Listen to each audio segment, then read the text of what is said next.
प्रणाम मिथिला, हम कार्तिक अहाँ सबको स्वागत कर अपन नया छोट मिनी ब्लॉग में। आई छे हमर 30 डे कंसिस्टेंसी के 8म दिन। मोल कर नहा सुना लेलहुँ, सूर्य भगवान के दल देलहुँ और ये बनाना सेकना सिंपल बनाना छे।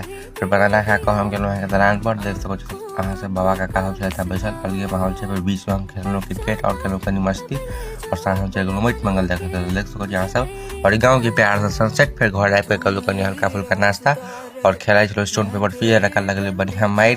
तक बाद अहाँ के बाबा सब मिलजुल के अपन नाश्ता करे छले। देख सको अहाँ सब। तकर बाद हम सब आया जते गोटा छलहुँ सबटा आबि गेलहुँ दलान पर। कनी काल खेललहुँ कूदलहुँ और तकर बाद हम चलि गेलहुँ डांस देखे के लेल। धियापुता सब डांस कर रहल छले, हमहूँ सब कनी काल एंजॉय केलहुँ। लास्ट में बड़ बाबू के भिजा देलिए। देख सको अहाँ सब पूरा मस्ती चल रहा है और अंतो अंत तक पूरा लोटा धऽ देलिए एकरा पर।